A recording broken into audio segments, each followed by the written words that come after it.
Welcome to our second edition of the WBUC Friday Show. I'm Trey Davis. And I'm Kamaria Saadiq. Many students think of their teachers as only teachers. In an effort to show that teachers have lives outside the classroom, WBUC will present Teacher Features. WBUC's Jocelyn Freeman has our first one this season. You might not be able to find anyone busier at Hoover High School than English teacher Jillian Thomas. She juggles between teaching and raising two small boys aged 3 and 4. Mommy, stop. She says it takes a lot of work to find time for all she needs to do. It is a balance, but it's wonderful. They require a lot of attention and discipline and time, but so do my students. And I love being able to love on both of them individually, my kids, my real kids and my student kids, who I consider my children anyways. Ms. Thomas has yet added another teaching duty this year. She is co-leading a program that helps connect teachers and students from different parts of the world. The program is the International Virtual Education Classroom Association, also known as IVECA. Ms. Thomas says the good thing is she does not have to learn a foreign language. They speak English. It's their second language, but they know it better than we know South Korean or Korean. So we don't have to learn much as far as language development, except for, just nice things like how to say hello and goodbye and thank you and you're welcome and things like that. But otherwise, we don't have to learn a whole new language, which is very helpful. As you can see, regardless of the setting, Ms. Thomas is a very busy person. Reporting from WBUC, I'm Aaron Ravizzi. You have berries. You have a headache. You feel your head.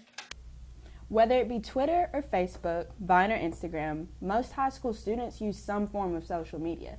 The majority of high school students post frequent updates. Reporter Trenton Davis and his crew member Daniel Hall find out more about social media and how what students post doesn't just go away. I partied so hard last weekend. I am so gonna tweet about that. Actually, that's not such a good idea. Most high school students don't realize what they post on social media is there forever. College and career specialist Cindy Bond says what you post on social media reflects a lot about you. It tells you a lot about what you're putting out there about yourself and how it's forming opinions and ideas of you for people who don't even know you. Sweet! My parents are out of town for the weekend. Wait, I shouldn't post that on Facebook because not only is it there forever, but just about anyone can see it.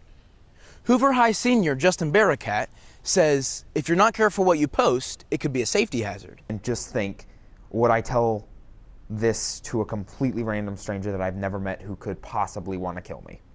Posting the wrong thing on social media could also impact your future in the long run. It could eliminate any job opportunities you might have. After all, employers do background checks before they hire. They're going to think, oh, if this person has done this bad in the past, there's a chance he could do this bad again and possibly ruin our image. It's astonishing to see how quickly that will follow you, and just the thought of making those bad choices can kind of blow that entire persona. Social media can do just about anything, good or bad.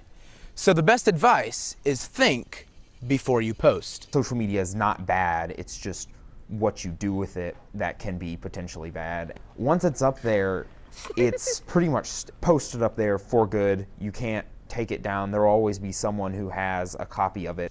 So social media can be good or bad. It all depends on how it's used. So it's always important to remember, think before you post, and it's there forever. Reporting for WBUC News, I'm Trenton Davis. In sports news, the football team is on their bye week and will be resting after a big win against Thompson. The cross-country teams will be racing Saturday at Oak Mountain.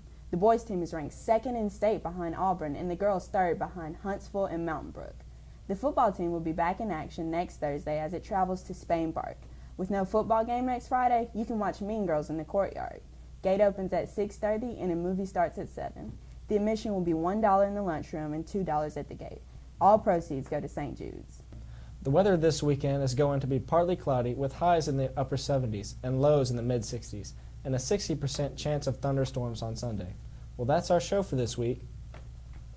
Once again, we have a new show every Friday, so be sure to click the link in the description and subscribe for more. We'll see you next week here at the Friday Show. I'm Trey Davis. And I'm Kamaria Saadiq. Until next time, be safe and go Bucks.